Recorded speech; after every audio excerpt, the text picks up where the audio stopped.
Bendiga a todos y un saludo también a todos los que van a estar acompañándonos en las redes. Vamos a abrir las Biblias en el Salmo 60 y vamos a poner la atención allí en el versículo 4. Hoy vamos a estar hablando sobre los bautistas y una historia escrita en sangre. Cada vez que hablamos sobre nuestra historia, las creencias, las doctrinas principales que han sostenido los bautistas a través de la historia son doctrinas bíblicas que se han sostenido derramando sangre. Vamos a ver aquí en la palabra de Dios, dice el Salmo 60, versículo 4, dice: has dado a los que te temen bandera que alcen por causa de la verdad. Y la verdad que la doctrina es una bandera. La bandera es un distintivo. La bandera es algo que nos representa. La bandera es algo bajo lo cual nosotros nos abrigamos, nos cobijamos. Pero aquí el pasaje habla de una bandera que debe ser exhibida, puesta en alto, dice, por causa de la verdad. De modo que esto es un desafío, no es una bandera para archivar, para abandonar en un rincón, no es una bandera para olvidar, sino que es una bandera para levantarla por causa de la verdad. Y otra vez dice el texto: has dado a los que te temen bandera que alcen por causa de la verdad. La historia bautista es una historia de grandes esfuerzos, de grandes sacrificios por la causa de Cristo y por el progreso del Evangelio. Me gustaría repetir eso. La causa de los bautistas y su historia es una historia de grandes esfuerzos, de grandes sacrificios por la causa de Cristo y por el progreso del Evangelio. Los bautistas tenemos una historia escrita en sangre, sin duda alguna. Hombres y mujeres que padecieron persecución y muerte. Hombres y mujeres que fueron llevados por su fe, por su creencia, a la cruz, a la guillotina. Algunos en el circo romano fueron arrojados allí para ser despedazados por los leones. Otros fueron muertos por perros rabiosos y otros fueron muertos en la hoguera. Los bautistas tienen una herencia rica que nos han dejado huellas muy visibles para que nosotros las sigamos. Y todos aquellos que nos precedieron en la fe y que dieron su vida por causa del Evangelio, un día entraron al cielo gozosos, cantando por haber cumplido con la misión que el Señor le encomendó. Y nosotros debemos andar en esas mismas cosas. Los bautistas nos dejaron esa herencia espiritual, nos han dejado una línea doctrinal. La tierra recibió la sangre de los bautistas. Los ríos fueron coloreados con sangre de bautista. Las nieves, principalmente en Europa, fueron teñidas por sangre de bautista. En todos lados fueron perseguidos y en todos lados y en todo tiempo le han dado muerte por su creencia, por su fe, por su doctrina, por su estilo de predicación y de compromiso con el Señor y el Evangelio. Por eso, al recordar la historia de los bautistas, nosotros no podemos negar a Cristo que nos tomó por soldado, ni podemos tampoco ignorar ni pisotear la historia bautista de aquellos que la escribieron con sangre. Hermanos, hay algo que yo veo. Hablamos en los púlpitos desde hace décadas de la historia de los bautistas y de la sangre que los bautistas derramaron, las vidas que dieron para que a nosotros nos llegue el Evangelio puro. Pero ¿cuándo vamos a hablar de nuestra sangre? ¿Cuándo vamos a escribir nuestro capítulo en la historia? ¿Cuándo vamos a poner nuestra sangre, si fuera necesario, para que el progreso del Evangelio sea notorio? El poner nuestra sangre no habla de fanatismo, habla de fidelidad a Dios. Porque se encuentra poca gente con disposición a poner su vida, su sangre, para el progreso del Evangelio. Ahora, cuando nosotros hablamos de los bautistas, hablamos de sus distintivos.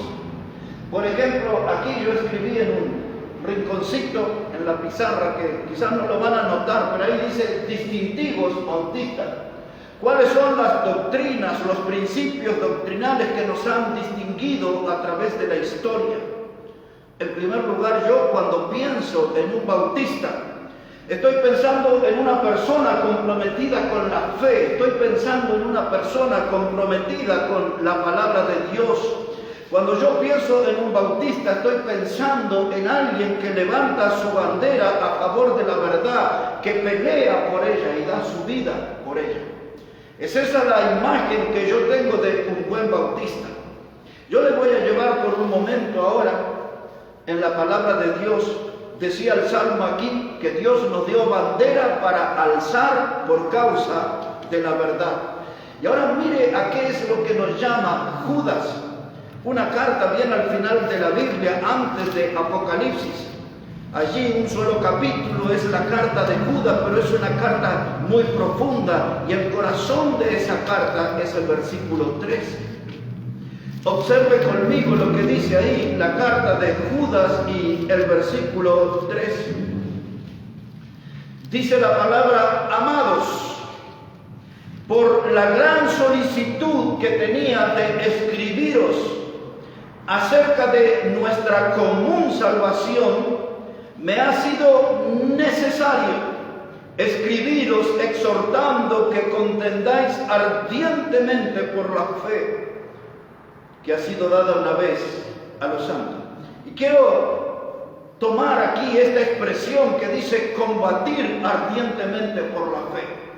Cuando yo pienso en un bautista y en su historia, estoy pensando en hombres y mujeres que combatieron ardientemente por la fe.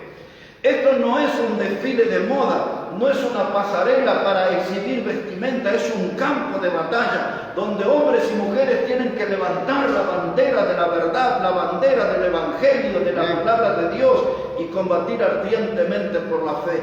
Esa palabra combatir ardientemente encierra la idea de ir desfalleciendo hasta morir.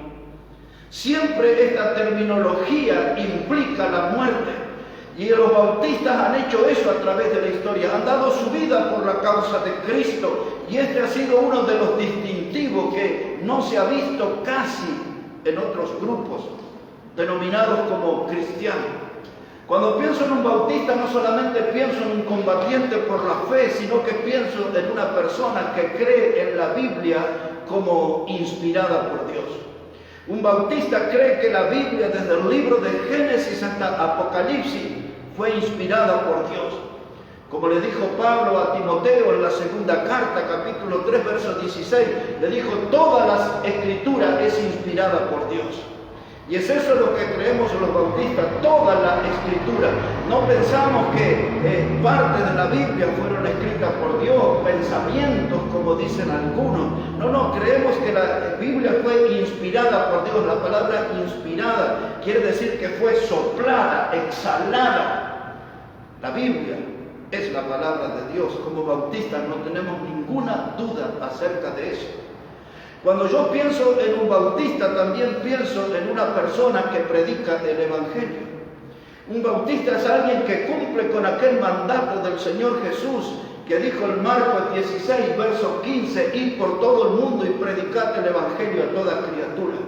Un bautista tiene que estar involucrado en esa actividad de predicar el Evangelio a toda criatura. El bautista, la geografía de su corazón tiene que ser el mundo.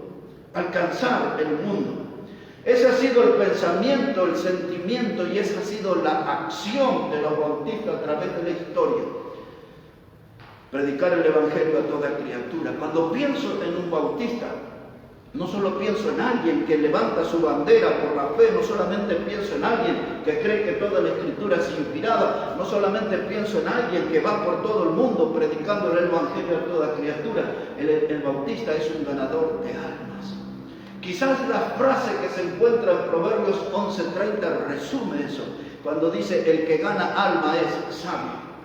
Los bautistas a través de la historia han mostrado tener esa sabiduría porque se han transformado en ganadores de alma, en gente que ha ido adelante predicando el mensaje del Evangelio, o como dice en Hechos 5 y en el verso 42, después que fueron azotados aquellos apóstoles y se tomaron ellos como se sintieron dignos de padecer afrenta por causa del nombre, iban por las casas y por las calles predicando el Evangelio. Ese es el espejo donde se han mirado los bautistas, gente de sacrificio, que a pesar de las persecuciones y los grandes padecimientos, siempre fueron adelante predicando el mensaje del Evangelio. Eso para mí es un bautista. Un bautista también es un amante de la santidad. Como dice la primera carta de Pedro, capítulo 1 y el verso 16, sed santo porque yo soy santo, dice el Señor. Y un bautista es respetuoso de eso y es observador de eso, de la santidad. La santidad es importante en la vida del cristiano. Cuando pienso en un bautista también pienso en Efesios 5, verso 18, cuando dice no os embriaguéis con vino, en lo cual hay disolución, antes sed llenos del Espíritu Santo. Un bautista es alguien lleno del Espíritu Santo. No es un carnal, no es un mundano, eso no representa, no refleja la historia del bautista. Pero cuando vemos a alguien que es lleno del Espíritu Santo, en esa postura hemos estado los bautistas. Un bautista es alguien que ama la iglesia de Cristo. Pablo le escribió a los Corintios en la segunda carta, en el capítulo 11, del verso 23 en adelante, le habló de todos los padecimientos que él tuvo en su vida cristiana. Cómo estuvo en peligros de ríos, de fieras, de los de su nación, de falsos hermanos, todos los peligros, y hasta que llega el verso 28, dice Pablo ahí en 2 de Corintios 11, 28, y además de esto se agolpa sobre mi corazón la preocupación por todas las iglesias. Un bautista tiene ese sentimiento que en los negocios de nuestro Padre es necesario estar.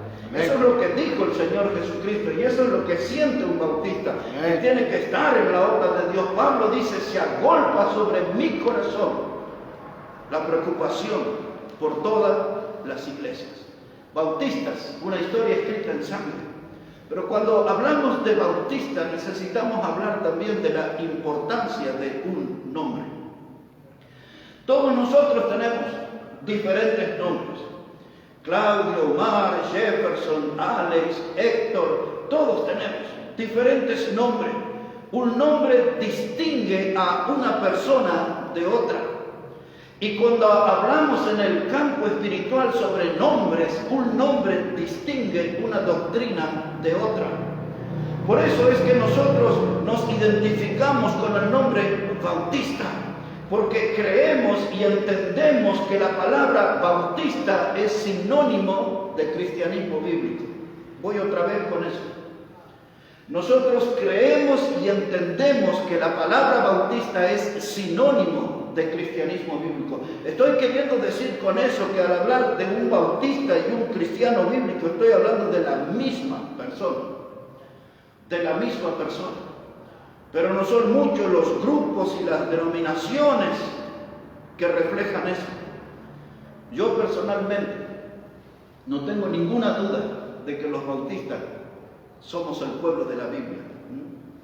Los bautistas somos el pueblo de la Biblia, porque nosotros no tenemos ninguna clase de diferencia con aquella primera iglesia que fue en Jerusalén. Y quisiera subrayar eso, la primera iglesia que fue en Jerusalén, porque hubo otros líderes religiosos que se levantaron en la historia y quieren hacer creer que la iglesia cristiana es de Roma. Pero la iglesia de Cristo, esa iglesia nació en Jerusalén. Y los bautistas a través de la historia no muestran diferencia con esa congregación. Algunos a veces me preguntan sobre la doctrina bautista. ¿Cuál es o qué es la doctrina bautista? Y en realidad todos deben comprender, no existe una doctrina bautista. No existe una doctrina bautista. Lo que sí existe es una doctrina bíblica que predican, que practican y defienden los bautistas. Es esto lo que quiero repetir, lo que existe es una doctrina bíblica que predican, que practican y que defienden los bautistas. Un resumen he puesto aquí en la pizarra. He utilizado lo que se llama un acróstico, es decir, que utilicé de arriba hacia abajo la palabra bautista. Y cada una de estas letras representa las doctrinas fundamentales que creemos los bautistas. Usamos la letra B para decir que los bautistas creemos en la Biblia como base y autoridad de nuestra fe. No tenemos otra fuente de fe. No creemos en la gente que tiene sueños, que tiene visiones, revelaciones, que tienen otros libros que estaban escondidos o que aparecieron profetas modernos. No creemos en eso los bautistas, solamente creemos en la Biblia. Ella es la única base de autoridad, ella es la única base de nuestra fe, es la Biblia. Y de ahí nosotros no salimos. Cité hace unos minutos 2 Timoteo 3:16 que dice que toda la escritura es inspirada por Dios. Y ya con la inspiración de Dios, con lo que se llama Biblia, biblos, en el idioma griego, el libro, ya con eso es suficiente. No creemos en ninguna revelación adicional. Creemos que toda la palabra de Dios está encerrada, contenida entre Génesis y Apocalipsis. Fuera de eso no hay nada que Dios haya inspirado. Pues es eso lo que creemos los bautistas. Creemos también en lo que se llama la autonomía de la iglesia local. Cuando hablamos de esta palabra y de esta doctrina, autonomía de la iglesia local, estamos diciendo de que cada iglesia se gobierna a sí mismo, se sustenta a sí mismo y se propaga por sí mismo. Otra vez, aquí en la iglesia bautista Maranata no puede venir gente de otra congregación a dar directivas de qué es lo que tenemos que hacer, porque somos una iglesia autónoma, nos gobernamos por nosotros mismos. Los asuntos relacionados con nuestra congregación los resolvemos en nuestra congregación. No necesitamos sapos de otro pozo. Pero esto no es por confianza desmedida. Esto es porque la Biblia habla de la autonomía de la iglesia local. Habría que ver, por ejemplo, en el libro de Hechos, capítulo 15, había un problema allí. Se habían convertido los gentiles y habían algunos que decían que para que ellos lleguen a ser miembros de la iglesia había que circuncidarlos. Pero finalmente se reunieron los apóstoles con los ancianos y la iglesia. Hay que observar esas tres cosas: los apóstoles, los ancianos, que eran los pastores, y la iglesia. Nunca un apóstol pudo resolver algo por sí solo, sino que la iglesia, como autónoma y en conjunto, siempre tuvo que resolver. Aun cuando vivían algunos de los 12 apóstoles, no podían decidir, tenía que estar la iglesia. Y ahí hay una reunión donde habla Pedro, y después que Pedro se sienta, habla Jacobo, y así van hablando los hermanos hasta que llegan a una decisión como iglesia: ¿qué iban a hacer con los gentiles que habían sido salvos y recibido el Espíritu Santo? Y entonces deciden hacer una carta, los apóstoles, los ancianos, que son los pastores, y la iglesia. Ellos firman esa carta. Y allí ponen, entre otras cosas, que no tenían que acercarse ahogado y no tenían que participar de beber sangre. Y hay que leer ahí en ese capítulo 15. Es uno de los textos donde habla de la autonomía. Así, a vuelo de pájaro, podemos citar Hechos capítulo 6, cuando había un problema que las viudas de los griegos no eran atendidas. Entonces Jacobo dijo, nosotros necesitamos, los apóstoles, necesitamos dedicarnos a la oración y la predicación de la palabra. Elegid vosotros, ahí está la iglesia, tenía que decidir, elegid vosotros varones llenos de fe y del Espíritu Santo. Y eligieron 7, entre los que estaba Esteban, que era un varón lleno de fe y del Espíritu Santo. ¿Ven cómo la iglesia va participando? Me viene a la mente también 1 Corintios capítulo 5, cuando la Biblia cuenta que había un hecho realmente horrendo en la congregación, porque había un muchacho que había tenido relaciones con la mujer de su padre, es decir, con su mamá o su madrastra. Y entonces Pablo, después de escribir, él toma una posición y le escribe a la iglesia diciendo: reunidos vosotros, es decir, la iglesia, la congregación, y mi espíritu, sacad a ese perverso. Van notando como siempre la iglesia va participando, decidiendo. Eso es autonomía de la iglesia local. Claro que yo estoy nada más que mencionando, no estoy entrando en profundidad en cada distintivo. Pero usamos los bautistas la letra U para decir que solamente creemos en dos ordenanzas, o vemos en la Biblia únicamente dos ordenanzas: el bautismo y la Santa Cena. Las dos reflejan la misma doctrina: Cristo muerto, sepultado y resucitado. Las dos cosas, bautismo y Santa Cena, es exactamente la misma verdad que el Evangelio: Cristo muerto, sepultado y resucitado. Así que esto se le ha confiado a la iglesia, estas dos ordenanzas, bautismo y Santa Cena. No puede gente en un campamento, si no está ahí la iglesia, la autoridad, hacer una Santa Cena. No se puede hacer en un lugar donde no sea la ceremonia observada y dirigida por una iglesia local. Eso se le ha confiado a la iglesia, bautismo y Santa Cena. Y luego tenemos aquí la letra T, que nos habla de que todo creyente sacerdote, delante de Dios todos somos iguales. Delante de Dios no hay jerarquías, no hay gente con títulos espirituales superiores a otros, no hay doctorados, bachilleres, no hay máster en divinidad, nada. Todos somos iguales delante de Cristo. Todo creyente sacerdote, cada uno de nosotros tiene un acceso directo a la presencia de Dios. Y todo esto comenzó cuando Cristo murió en la cruz y se abrió el velo del templo. Esa era la vía que ya tenemos por medio de Cristo, un acceso directo al trono de la gracia de Dios. Todo creyente es sacerdote. Ahora, esto que yo estoy diciendo, no todos los grupos religiosos o algunos de los que se denominan como cristianos creen en estas cosas. Por esto estos son distintivos bautistas. Algunos creen algunas de estas cosas, pero estas son las doctrinas que nos han distinguido, o las principales doctrinas que nos han distinguido a través de la historia. Iglesia cuyos miembros son salvos. Hoy en día muchas de las congregaciones están llenas de incrédulos, de inconversos, de gente que son como asistentes, son como simpatizantes del Evangelio, pero nunca han nacido de nuevo. Nunca han tenido un encuentro real con Cristo de salvación. Muchos de ellos se han adaptado las formas del cristianismo, pero nunca llegaron a ser cristianos. Y en esas congregaciones que se las ven tan numerosas, ahí se da mucho este fenómeno. Las iglesias están llenas de incrédulos. Pero los bautistas creemos que solamente es parte de la iglesia el que ha sido salvo por Cristo, el que ha nacido de nuevo, como explica el Evangelio de Juan, capítulo 3, cuando Jesús le habló a Nicodemo y le dijo: te es necesario nacer de nuevo, si no nacieres del agua y del Espíritu no puedes entrar en el reino de Dios. Como dice Pablo a los Corintios, segunda carta, capítulo 5, verso 17, dijo el apóstol Pablo allí en esa carta, que si alguno está en Cristo, nueva criatura es.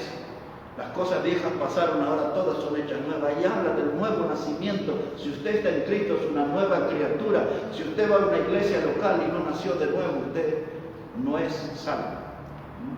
Por eso los bautistas siempre creemos que la iglesia verdadera es aquella que tiene a gente que ha sido salvo por Cristo.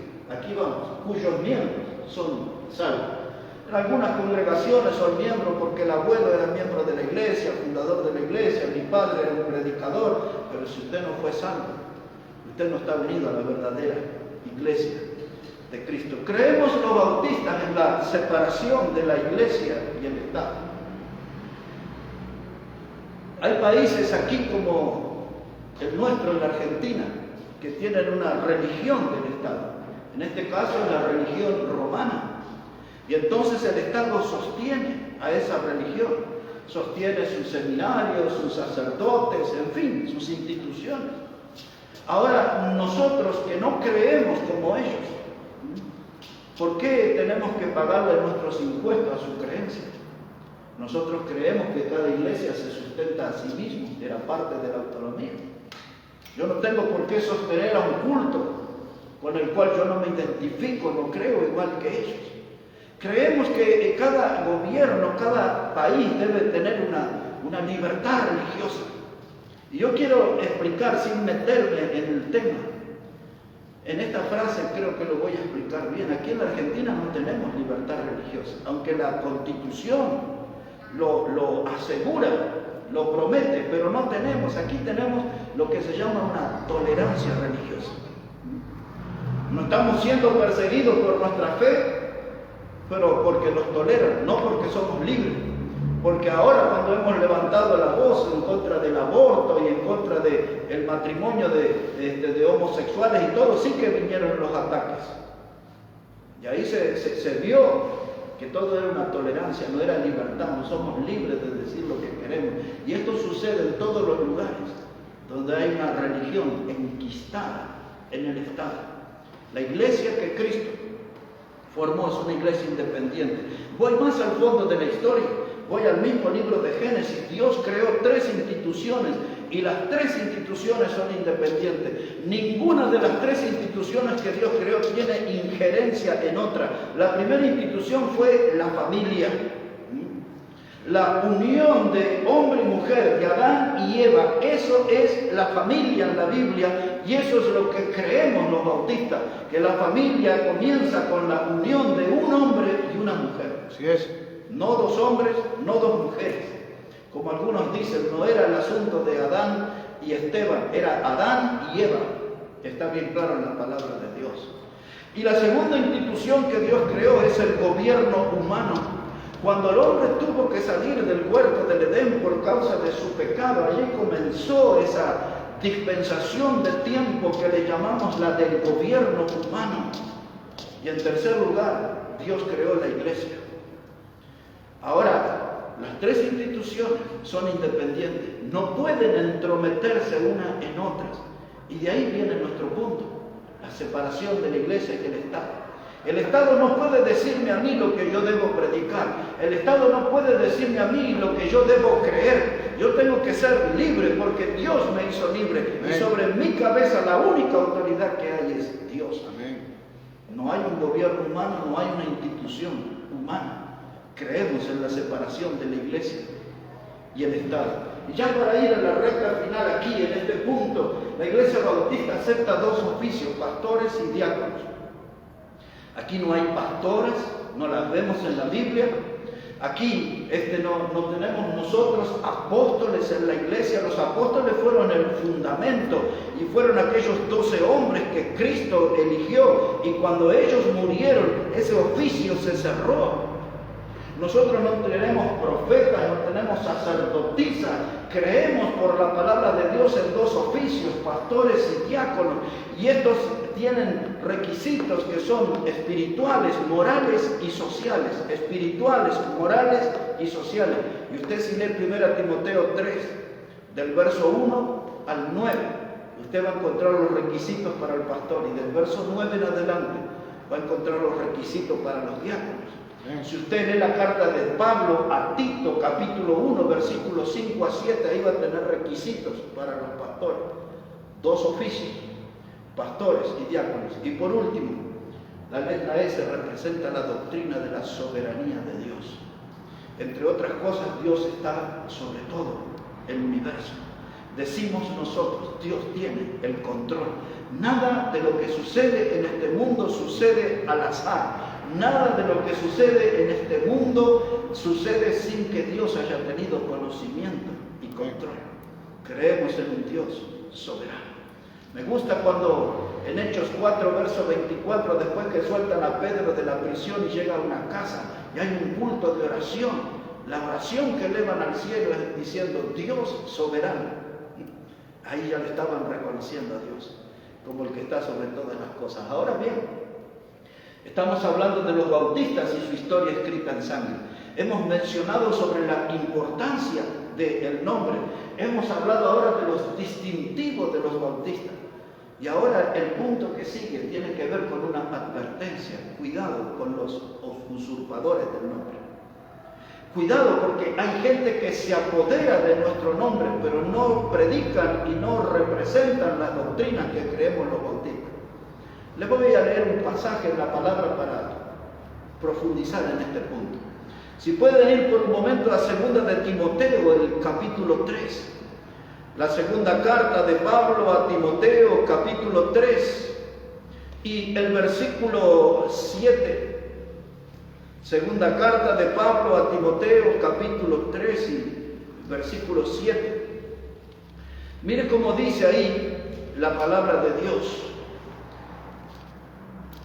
Está hablando, si pueden mirar el verso 5, está hablando de gente que tienen apariencia de piedad, pero negarán la eficacia de ella, a estos evita. Es decir, que gente que son farsantes, usted los mira, parece que son gente santa, que son gente piadosa, pero dice la palabra de Dios que es pura apariencia. Dice, a estos evita. Quiere decir eso, aléjate, toma distancia de esa gente. Son usurpadores del nombre. Y ahora sigue el verso 7. Dice que estas personas están siempre aprendiendo. Nunca pueden llegar al conocimiento de la verdad. Y de la manera que Janes y Jambres resistieron a Moisés, así también estos resisten a la verdad. Hombres corruptos de entendimientos, réprobos en cuanto a la fe. Miren, hay gente, para no ir lejos, que hace 5 años caminaba con nosotros, se sentaban con nosotros, predicaban con nosotros. Hoy ni se aparecen, porque tomaron otros caminos. Se fueron detrás de lobos rapaces, de nuevos apóstoles, de nuevos profetas, de salmistas, de una cantidad de líderes que la Biblia no reconoce. Y ellos se fueron confiando de que habían descubierto nuevas verdades, que habían descubierto la fuente pura de la espiritualidad. Y esta gente, como Himeneo y Fileto, ellos se desviaron de la fe, se extraviaron de la verdad y se fueron detrás de otras creencias. Y aunque ellos ya no creen en las principales doctrinas de la Biblia, algunos de ellos conservan el nombre de bautistas. Y aquí Pablo está dando 2 ejemplos, 2 personas, Janes y Jambres. Estos fueron aquellos que enfrentaron a Moisés y a Aarón en Egipto. Y allá la Biblia lo hablaba como los magos que reprodujeron la serpiente y las ranas y hacían cosas parecidas a lo que hacían los varones de Dios. Pero no eran gente de Dios, eran del diablo. Y ahora aquí el Espíritu Santo nos da el nombre de aquellas personas. Dice, son como Janes y Jambres. El trabajo de esa gente era un trabajo en tinieblas y resistieron la verdad, se oponían a la verdad. Y hoy hay gente que dice, mire que en la iglesia donde yo voy, el predicador resucita muerto. Usted conoce a uno. Me dice que yo tenía que ir a esa congregación porque ahí resucitaban los muertos. Y mire, hay iglesias, dicen, mire que este salió caminando, mire que este anda caminando por las paredes y hacen todas cosas milagrosas y tremendas. Dice, nosotros todavía usamos el nombre de bautistas. Los bautistas no sostienen esas doctrinas. Los grandes milagros lo hace Dios directamente. Dios no está teniendo hombres con el don de sanidad como fueron los apóstoles. Dios no está teniendo en nuestra generación hombres con el poder de resucitar muertos como lo hicieron los apóstoles y aún algunos de los profetas del Antiguo Testamento. Por lo tanto, nosotros no vamos detrás de los hombres, vamos detrás de la palabra de Dios. Y aunque algunos donde tienen esas clases de prácticas usan un cartel en la puerta que dice bautista, nosotros decimos cuidado porque esos son usurpadores del nombre.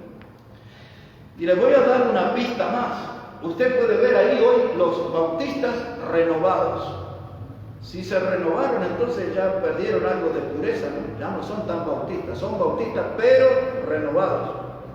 Otros se llaman bautistas neoevangélicos, neo, de algo nuevo. O sea que usaron el nombre bautista y le metieron algo nuevo. Ya perdieron la esencia, perdieron la pureza. Hay otros que se hacen llamar bautistas liberales y en ese estado de confusión hay algunos que se hacen llamar bautistas del séptimo día. Yo sé que usted conoce a los adventistas del séptimo día, pero hay algunos que se hacen llamar bautistas del séptimo día. Y así van, ya son gente que usurpan el nombre, nos robaron el nombre, pero las doctrinas no son las que históricamente los bautistas le escribieron con sangre.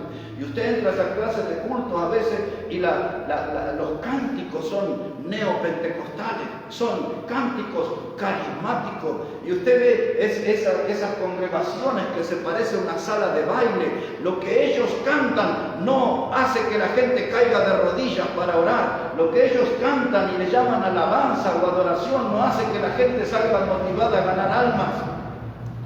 Lo que hace es que la gente dance y baile, y algunos hasta se van a gloria. Nosotros danzamos como David. Tenga cuidado, porque David danzó desnudo, revise bien la escritura. Yo sé que en alguna de esas iglesias ya bailan desnudo y usan el nombre bautista, son usurpadores. No sostienen la verdad bíblica. Muchos de ellos, en vez de pastores bíblicos, tienen agoreros, tienen lo que la Biblia le llamaba los sortílegos o adivinos. En muchas de esas congregaciones no tienen un predicador, un pastor, tienen un psicólogo, un manipulador psicológico. Alguien que maneja a la gente, que digita a la gente lo que debe hacer. Y usted lo escucha en frases como ese: dígale al de al lado, hay una promesa, dígale al de atrás que Dios lo ama, dígale, y usted como una marioneta en ese culto, escuchando y haciendo lo que un hombre le dice. Pero los bautistas creemos que es el Espíritu Santo el que nos habla, nos guía, nos dirige. Es el Espíritu Santo el que hace ese trabajo, no el que se ve en boca de los charlatanes que están en edificios que afuera dice bautista, pero son usurpadores del nombre. Muchos de ellos vienen a invitarnos a nosotros. Muchos de ellos vienen a decir que somos muy cerrados. A veces usan la palabra obtuso. Algunos dicen, no quieren venir con nosotros porque son muy fundamentalistas, muy extremistas, muy exclusivistas, y usan una lista de istas largas contra nosotros. Y entonces ellos dicen, nunca quieran venir, ustedes no nos aman a nosotros. Pero ellos nos invitan a conciertos, nos invitan a recitales, nos invitan a encuentros ecuménicos. Pero nosotros los bautistas queremos mantenernos en la línea bíblica. No nos dejamos seducir por ese sistema modernista, antibíblico. Cuidado, advertencia, alerta. Hay muchos usurpadores del nombre que usan el nombre bautista, pero son gente que se han desviado de la verdad, han caído en la apostasía, en la desviación doctrinal. Son gente con doctrinas tóxicas, venenosas, altamente contaminadas. Los bautistas y una historia escrita en sangre. Los bautistas y la importancia de un nombre. Los bautistas y sus distintivos. Los bautistas y la advertencia de los usurpadores. Y ahora quiero hablar los últimos minutos. Van a ser unos cuantos minutos, pero quiero hablarles sobre el verdadero bautista y su mensaje. Usted va a poder distinguir a un verdadero bautista por su mensaje. Primero le quiero llevar al Evangelio de Mateo en el capítulo 5. Si pueden ir ahí por un momento. Al Evangelio de Mateo, el capítulo 5. Y vamos a poner la mirada en los versículos 10 a 12, donde el Señor Jesucristo advirtió acerca de algo importante. Observe, Evangelio de Mateo, el capítulo 5 y versículo 10. Así dice la palabra de Dios. Bienaventurados los que padecen persecución por causa de la justicia, porque de ellos es el reino de los cielos. Bienaventurados sois cuando por mi causa os vituperen y os persigan, y digan toda clase de mal contra vosotros, mintiendo. Gozaos y alegraos, porque vuestro galardón es grande en los cielos, porque así persiguieron a los profetas que fueron antes de vosotros. Y de verdad la persecución que viene sobre los bautistas muchas veces está basada en mentiras, en cosas que la gente imagina. Alguna vez alguien escribió y envió por muchísimas ciudades una carta contra mí diciendo que yo predicaba que un hombre iba a ir al cielo si se corta su cabello. Y en esa carta también dijeron de que yo predicaba que una mujer iba a ser salva si usaba falda o vestido, y que yo negaba la gracia de Dios. Y muchas veces a través de la historia, esto es algo mínimo. Yo creo en la salvación por gracia, yo creo en la salvación a través de la obra que Cristo hizo en la cruz del Calvario. Yo creo que la salvación viene por el poder de la sangre preciosa de Cristo, que nos limpia del pecado y nos abre la puerta del cielo para ser salvos por toda la eternidad. Yo creo en eso, en la obra de Cristo y en la salvación por gracia. No esas tonterías que escribió hace casi 20 años atrás. Pero cuando el Señor Jesucristo dijo que el pan era su cuerpo y que la copa era su sangre, en aquellos días, en los días de Nerón, en los tiempos de la primera iglesia o de la iglesia primitiva, se había hecho correr una creencia que los cristianos comían los niños y le comían la sangre y que se juntaban para comer bebés. ¡Qué cosa terrible! Y eso vino hasta el siglo XXI, porque todavía hay algunos lugares que hablan esas barbaridades. Y eso es lo que desata el odio en la gente y la persecución. Y Jesús dijo aquí en este pasaje que serán perseguidos y la gente dirá toda clase de cosas mintiendo. Porque toda esa gente que persigue a los verdaderos cristianos son gente motivada e inspirada por el diablo. Y Juan 8, verso 44 dice que el diablo es el padre de mentira. Y entonces dice, cada vez que el diablo habla, de suyo habla, dijo Jesús, de sí mismo habla, porque él es el padre de la mentira y quiere hacer correr con este mundo. Los cristianos, los bautistas, hacemos cosas que son malas para la gente. Pero miren, en el día de hoy, estamos 15 de mayo del año 2021. Para que los que nos ven hoy o lo verán en algunos días más o en algún tiempo más esta prédica, sepa de qué época estamos hablando. Hoy sobrepasa los 250 millones de cristianos perseguidos en el mundo. Supera esa cifra de 250 millones de cristianos que están perseguidos en el mundo, a saber, en algunos países como Sudán, como Marruecos, Somalia, y tantos otros. Podemos dar una lista larga. Si usted quiere, ahí puede poner a Corea, la donde preside ese joven que se llama Kim. Puede poner ahí a China. En China, por ejemplo, que es el lugar donde se reúnen más cristianos en el mundo. Más cristianos hay allí. Bajo ese sistema comunista, allí están en las congregaciones, les hacen grabar lo que van a hablar. Y ahora este año que estamos viviendo, allí les hacen cantar en congregaciones el himno comunista antes que se tenga el culto cristiano. Cuando los cristianos están bien comprometidos y no se prestan a ninguna cosa, hoy en el año 2021, los llevan a los campos de concentración y usan un shampoo del diablo para lavarle la cabeza, tratando de intentar que los cristianos se olviden de las doctrinas fundamentales. Eso es lo que se está viviendo hoy. Claro, los grandes medios no lo publican, pero nosotros sabemos bien. Durante 70 años la iglesia cristiana predicó y hombres y mujeres arriesgaron su vida y dieron su vida detrás de los países de la cortina de hierro, de lo que era la Unión de Repúblicas Socialistas Soviéticas, bajo ese sistema estricto del comunismo. Persiguieron a nuestros hermanos y los mataron de la manera más terrible. Pero hay algo interesante en la historia de la iglesia. Cuando vemos la vida de los bautistas, siempre en el medio de las persecuciones, la iglesia gozó de buena salud. Y siempre en el medio de las persecuciones, la iglesia de Cristo creció. Y esto se debe en gran parte a que muchos de los que sostenían las doctrinas y los principios de los bautistas se animaron a escribir una página de la historia, una historia escrita en sangre. Dieron su vida para que el Evangelio progrese. Mire, yo quisiera llevarles un momento a Hebreos, el capítulo 10.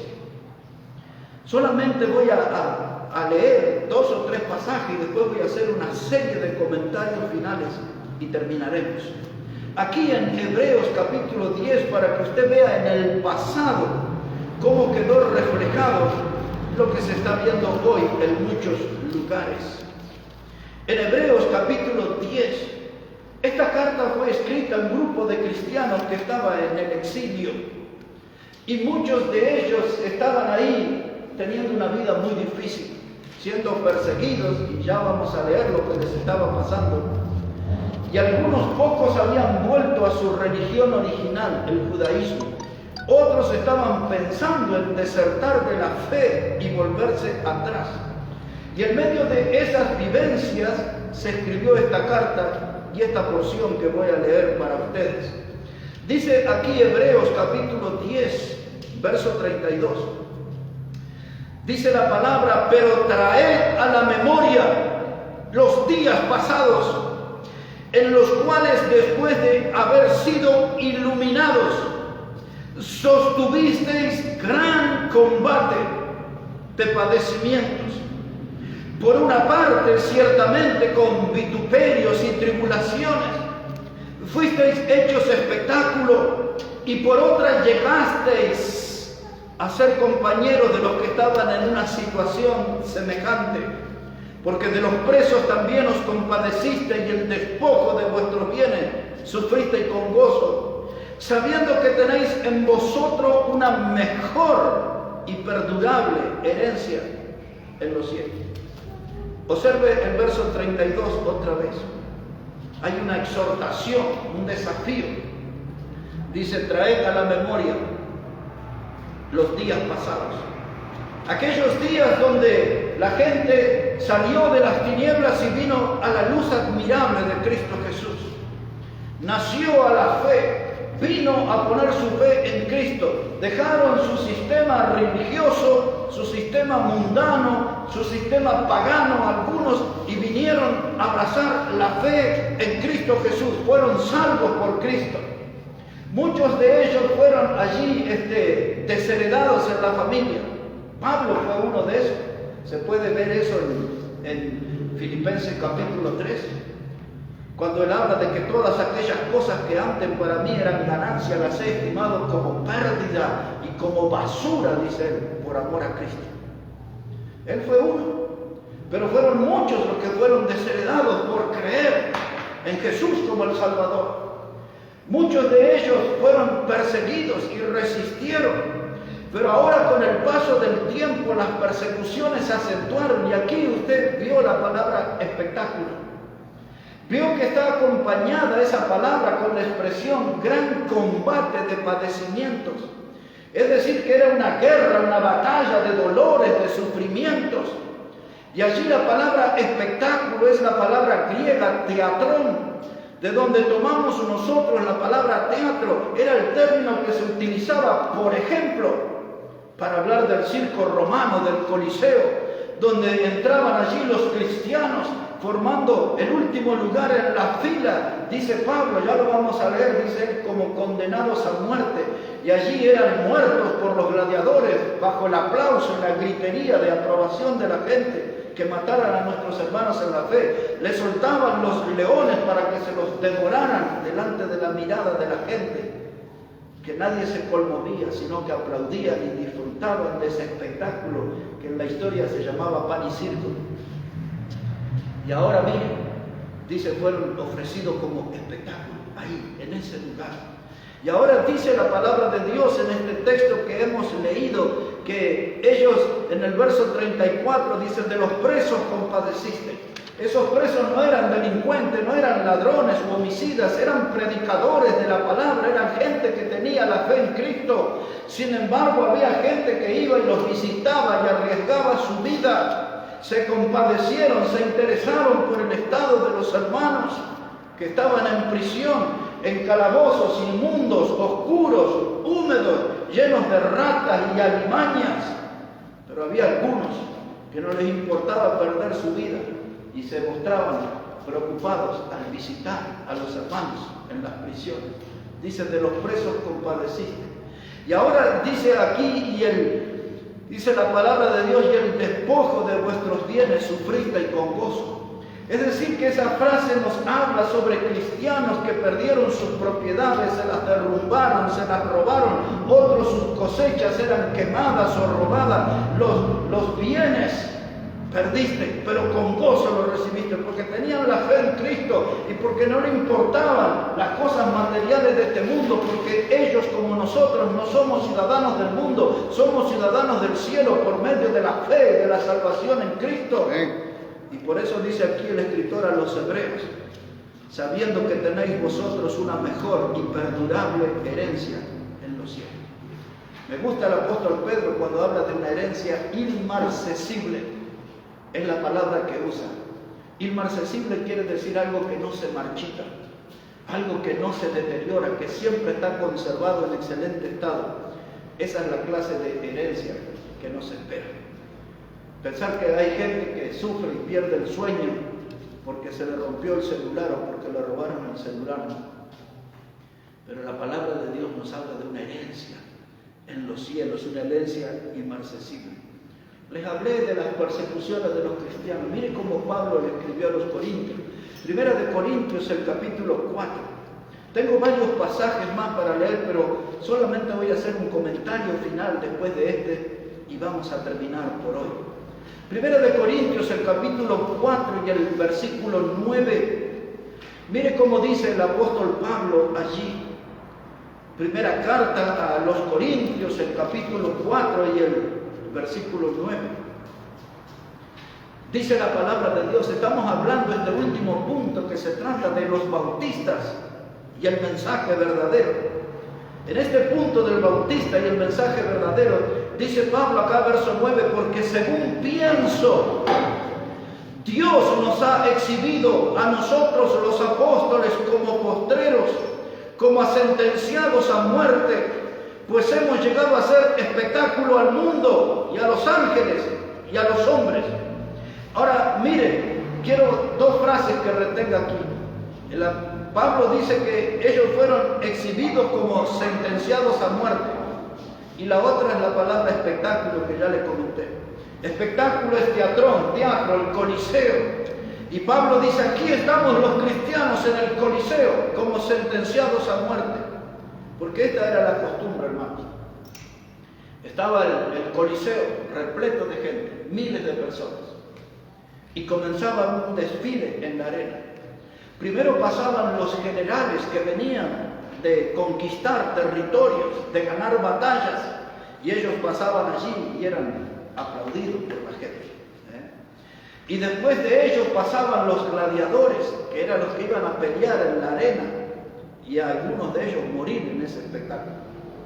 Y después de eso venían los criminales y venían los homicidas. Y después de toda esa lista, dice Pablo, por último, cerrando la fila, venimos nosotros, los cristianos, los apóstoles, sentenciados a muerte.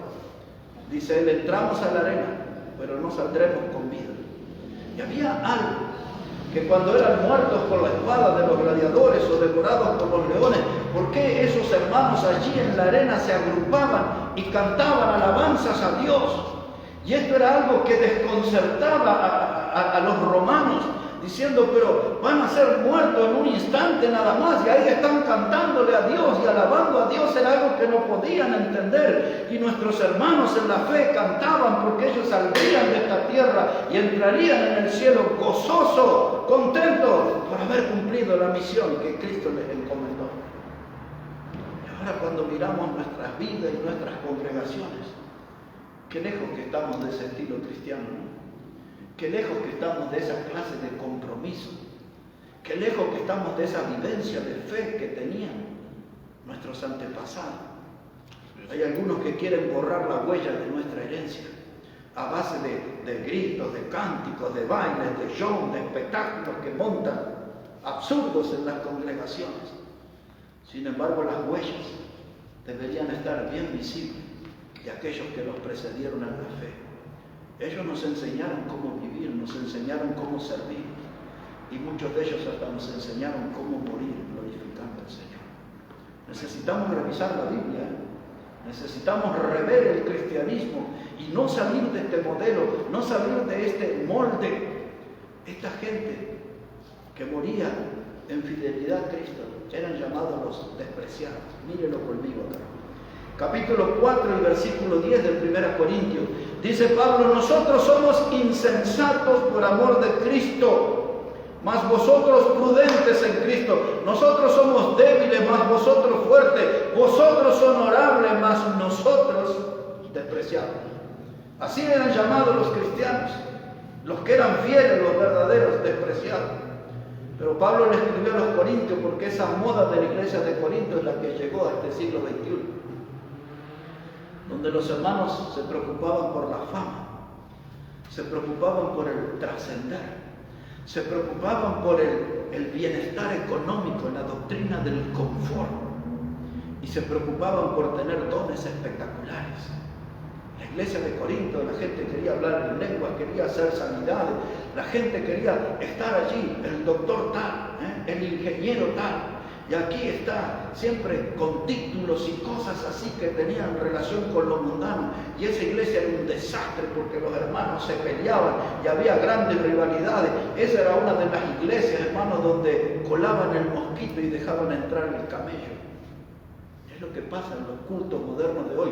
Por eso es esas congregaciones grandes que están en un desorden completo, se le llama corintianismo, a ese estilo, entre comillas, de cristianismo. Son usurpadores del nombre. Pablo dice, ustedes son honorables, ustedes son los que andan en la búsqueda de la fama, del aplauso, del reconocimiento social. Ustedes se preocupan por el trascender, por lo terrenal, por el hacerse de un hombre, como lo hizo aquel antiguo hombre llamado Nimrod. Pero nosotros somos despreciados por nuestra fe, por nuestra creencia en Cristo, por nuestro servicio al Salvador. Estamos al fondo de la vida, de la fila, entre los sentenciados a muerte. Y la pregunta que se impone, hermano, es ¿quién le persigue a usted? ¿Quién me persigue a mí? ¿Quién nos molesta? ¿Quién nos quiere matar? ¿Qué cosa? Y cuando no nos sucede nada de esto, entonces hemos cambiado la predicación. Porque cuando se predica lo que predicaban estos hombres, la persecución se va a desatar. Y muchas veces va a ser impulsada por mentiras. Cuando la gente empieza a mentir sobre nosotros, a difamarnos, es porque quieren despertar un tsunami de persecución y de destrucción sobre nosotros. ¿Por qué persiguieron a esta gente? Porque dieron el verdadero mensaje. Y ahora viene la parte final. La pregunta es ¿por qué mataron a Juan el Bautista? Para mí la respuesta es rápida y fácil, por su mensaje.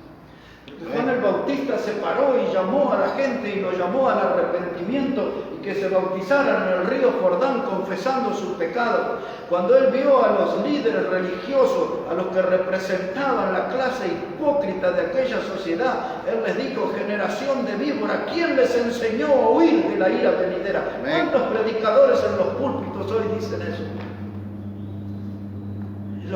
Cuando Juan le dijo generación, esa es la raíz de la palabra gene, lo que ustedes tienen en su interior, en sus venas, en su alma, en la parte más interna de su cuerpo es veneno de víboras. Lo que ustedes tienen es una conducta venenosa, generación de víboras. ¿Quién les enseñó a huir de la ira venidera? Porque seguido a eso le dijo, el hacha está puesta a la raíz de los árboles y aquel árbol que no da fruto será cortado y echado en el fuego que no se apaga. ¿Cuántos predicadores hay que hablan eso en los púlpitos hoy? Los predicadores hoy miman a la gente. Los predicadores han cambiado el culto de la cruz y lo transformaron en el culto al yo. El culto de la cruz era el que mostraba al Hijo de Dios, el varón santo, muriendo, ocupando el lugar del pecador. Se lo veía el Cristo sufriente, derramando su sangre hasta la última gota para salvar al pecador. Ese culto hoy ya no existe casi. Hoy hay un culto que han transformado la cruz en una tarjeta de crédito. Le hablan del Evangelio y dicen, pero traiga su dinero, sus ofrendas, sus diezmos, sus propiedades. Todo es, como lo dijo el Señor, han hecho de la casa del Padre una cueva de ladrones. Pero faltan predicadores que hablen eso. Porque ya los bautistas están abandonando. No es como el primer texto. No están alzando bandera por causa de la verdad. Los bautistas tienen que volver a las sendas antiguas. Nosotros como Iglesia Bautista Maranata tenemos que permanecer en esa senda antigua. Somos tentados, somos seducidos, nos quieren arrastrar a ese oleaje, a esos vientos de falsas doctrinas. Yo no quiero cambiar mi postura. Yo quiero comportarme como aquellos que nos dejaron una historia que fue escrita en sangre. ¿Sabe qué, hermano? Hoy la gente no predica como Juan el Bautista. Y por eso su cabeza terminó en un plato, por su estilo de predicación. Porque se oponía al adulterio y no le importaba que el adúltero fuera el rey Herodes. Él le dijo: no te es lícito tener la mujer de tu hermano. Y se lo dijo en la cara. No le mandó un email, ni le mandó un mensaje de texto, ni un WhatsApp, ni mandó un intermediario. No, se lo dijo en la cara: no te es lícito tener la mujer de tu hermano. Eso le costó que su cabeza terminara en un plato. Él sabía el precio que iba a pagar y lo pagó. ¿Por qué llevaron al Señor Jesucristo en la cruz? Por su predicación. Él vino y dijo aquí, dice: el reino de los cielos está entre vosotros. El Señor Jesucristo vino igual que Juan el Bautista, hizo llamado al arrepentimiento.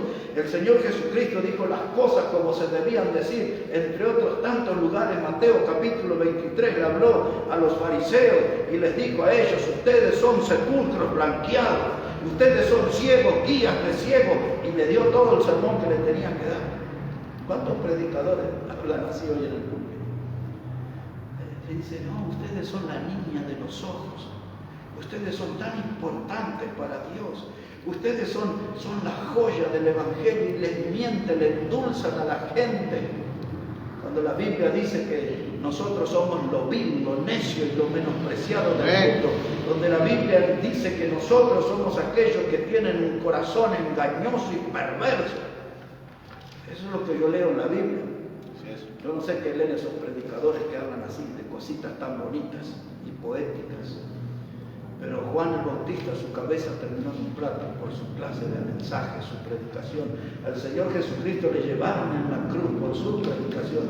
Él representó el mensaje del Evangelio, Él representó el mensaje del cielo. Y cuando usted lee allí en Hechos capítulo 7, al final del capítulo, lo ve a Esteban, que lo apedrearon allí y lo sepultaron bajo piedra, y fue por su mensaje. Estaba predicando y le empezaron a rechinar, a sonar los dientes de la gente expresando su odio. Arremetieron contra el joven predicador, le apedrearon y le dejaron sepultado bajo piedra, y fue por su mensaje.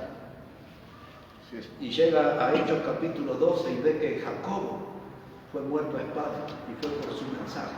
Y se va hasta el libro de Apocalipsis y se lo encuentra Juan en la isla de Patmos. Y él dice allí, Juan, en capítulo 1 de Apocalipsis: estoy aquí por causa del Evangelio y la predicación de la palabra de Dios. Por el Evangelio y la predicación, por la palabra de Dios. No lo dice la Biblia, pero sí lo sabemos por la historia, que Juan el apóstol fue puesto en una olla grande de aceite hirviendo, y su cuerpo quedó todo desfigurado, y lo tiraron allí en la isla de Patmos. Y allí Dios vino a buscar a su siervo y le reveló el maravilloso libro de Apocalipsis. Cuando usted sigue la historia, no por la Biblia, aunque Pedro podemos saber que murió crucificado cabeza abajo. Pablo en 2 Timoteo 4:5, él le dijo allí a sus discípulos: yo ya estoy listo para ser sacrificado. Le cortaron la cabeza en la guillotina, y todos los apóstoles murieron, unos tirados por animales, otros como Felipe le pusieron en una mesa y lo desollaron, con cuchillo lo despedazaron, otros como Santiago el menor fue atravesado por una lluvia de flechas. Todos murieron de forma violenta, otro fue tirado desde una torre. Hay que mirar la historia, y todos escribieron una historia escrita en sangre, pero todos porque se mantuvieron fieles al mensaje. El mensaje es lo que nos distingue. Y la pregunta que se impone, mis hermanos, en este final es: ¿qué clase de mensaje estamos dando nosotros?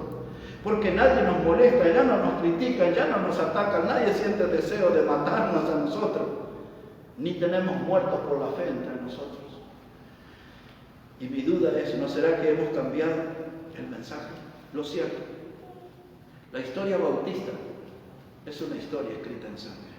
Les dije que para mí bautista es sinónimo de cristianismo bíblico. Les dije que para mí bautistas, hablar de ellos es hablar del pueblo de Dios. Para mí hablar de bautista es hablar de la iglesia del Nuevo Testamento. Yo sé que hay otros que creen diferente, yo estoy diciendo lo que yo creo. Y es lo que yo veo en la Biblia. Si otros no lo han visto, ese no es mi problema. Pero esta gente, hombres y mujeres, la sangre de los mártires que nos precedieron en la fe, hoy nos desafía a tener fuego en nuestro corazón. Amén. Estos hombres y estas mujeres dejaron para nosotros, hermanos, huellas de sacrificio, huellas de servicio, dejaron huellas de fidelidad a Dios. Por eso, el traer a la memoria esta historia escrita en sangre, a mí me obliga a no traicionar la Biblia. Me obliga a no traicionar la fe y me obliga a no traicionar esa historia que fue escrita con sangre de hombres y mujeres fieles al Señor. Somos conscientes de que todos vamos a dar cuenta delante del Señor un día. Pero la verdad aquí fue dicha. Si alguien me escucha por primera vez, es tiempo que tome el cristianismo en serio y que nos presentemos un día delante del Señor con fruto abundante. Cuando estemos frente a Cristo en su tribunal, no estar triste con la mirada puesta en el piso y avergonzado, no estar frente a nuestro Salvador con las manos vacías, que se nos pasó una vida y no hemos cosechado ni un fruto para Él. No quiero estar frente a mi Salvador con mi corazón frío. Yo quiero tener fuego de Dios. Y hay que empezar a vivir un cristianismo en serio. Porque hay muchos que se autoengañan, dicen que son cristianos, pero no se ve su fruto. Dicen que Cristo los salvó, yo no sé de qué, porque no veo que hayan cambiado su vida. Estamos hablando de un cristianismo verdadero, de un cristianismo verdadero. Termino citando, nada más que citando Lucas 9:23. Dice el Señor que aquel que se cree digno de mí, tome su cruz cada día y sígame. Y ese es el desafío. Para mí, cuando hablo de bautismo, esa es una insignia de honor. Una insignia de honor es algo que me distingue, es algo que me identifica. Por eso yo soy bautista. Yo no soy ni carismático, ni neoevangélico, ni renovado de nada, ni soy ortodoxo, ni todos esos nombres, ni neoortodoxo, no sé qué cuántos nombres uso. Yo soy un bautista, fundamental, independiente. Porque eso es lo que yo veo en la Biblia, en la palabra de Dios. Por eso para mí bautista es una insignia de honor, es un distintivo y es un desafío a vivir como aquellos hombres y mujeres que nos precedieron en la fe. Las huellas están frescas, visibles. Ahora depende de nosotros si queremos recorrer ese camino.